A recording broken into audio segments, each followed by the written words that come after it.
Hello mga karekrod! Ikaw ba ay aalis o pabalik sa ating bansa? Ngunit na-stress dahil maraming documents na kailangan dalhin o gawin para makaalis sa bansa. Kagaya na lang ng Overseas Employment Certification, OEC. Good news mga kabayan, meron ng recently announced na alternative na mas madali para sa inyo, ang bagong OFW Pass. Sa video ito ay pag-uusapan natin ang mga sumusunod. Ano nga ba ang OFW Pass? Ano nga ba ang layunin at benepisyo ng OFW Pass? Ano ang pagkakaiba ng OEC at OFW Pass? Sino ang dapat kumuha ng OFW Pass? At paano mag-apply ng OFW Pass? Kung ikaw ay isang OFW o may kakilala kang lalabas o magbabalik ng bansa, panoorin ang video ito dahil napaka-importante nitong bagong patakaran para sa mga OFW na lalabas at babalik ng bansa.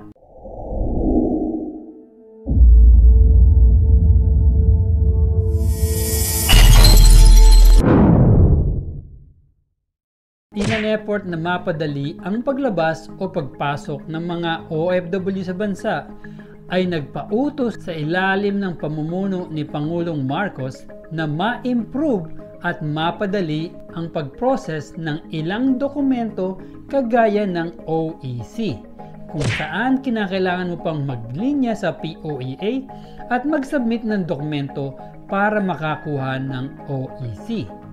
Ngayon may bago ng app kapalit sa OEC na binuo ng gobyerno para mas mapadali ang pagproseso nito.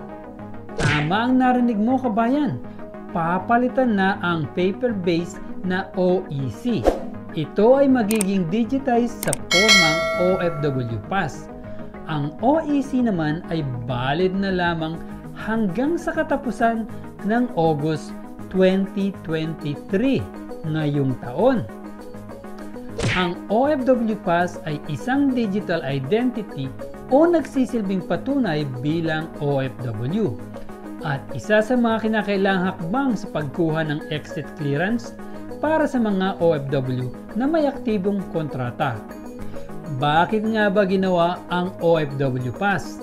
Ginawa ito upang mapadali ang pagkuha ng patunay na ikaw ay isang OFW na may active contract sa pamamagitan ng digitization ng OEC na ngayon ay OFW Pass na, ay mapapadali na ang pagproseso dahil nasa kamay mo na lamang ang paggawa ng OFW Pass dahil mag-i-install ka lang ng isang app na ang tawag ay DMW Mobile App imbes na maglinya ka para lang makakuha ng OEC.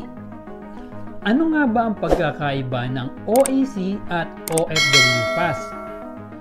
Kung ikaw ay isang OFW, I'm sure familiar kayo sa Overseas Employment Certification o OEC, kung saan kinakailangang maglinya at mag-fill up ng form para makakuha nito. Bakit nga ba mas madali na ang pagproseso ng OFW Pass sa pamamagitan ng DMW Mobile App?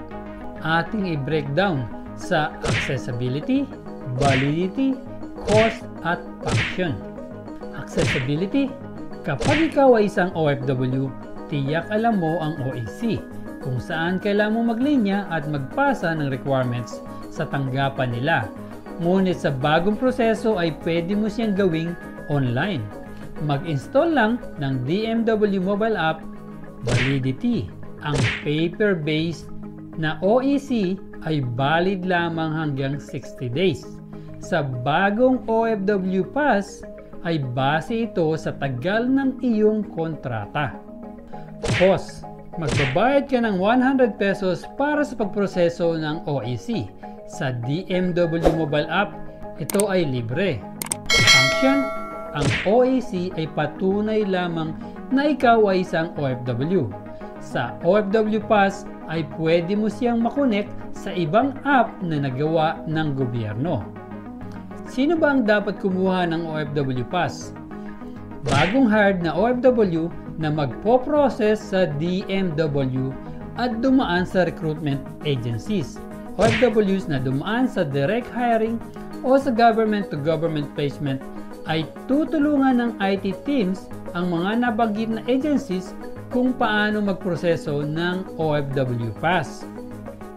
Balik manggagawang OFWs, kung ikaw ay babalik sa bansa sa kadahilanan na may emergency ka or magbabakasyon, ngunit babalik rin naman sa same employer, ay kailangan rin kumuha ng OFW Pass.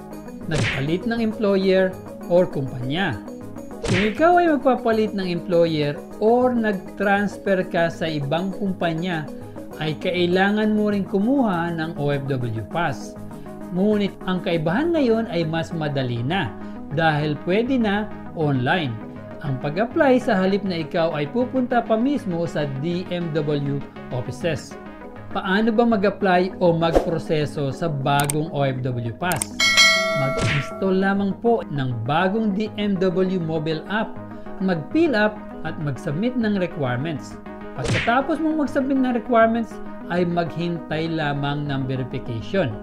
At kung ikaw ay verified na, ikaw ay makakakuha na ng OFW Pass at makakapag-generate ka na ng QR code.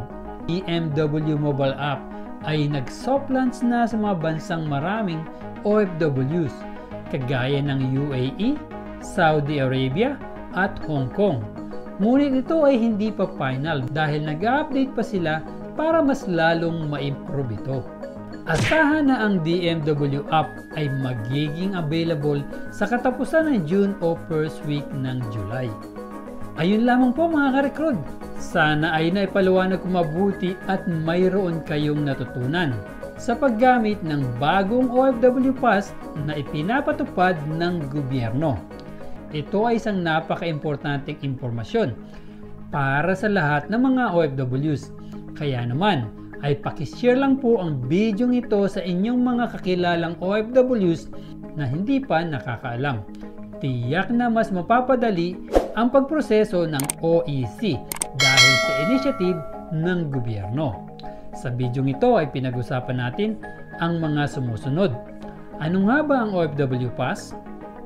Ano nga ba ang layunin at benepisyo ng OFW Pass? Ang pagkakaiba ng OEC at OFW Pass? Sino ang dapat kumuha ng OFW Pass?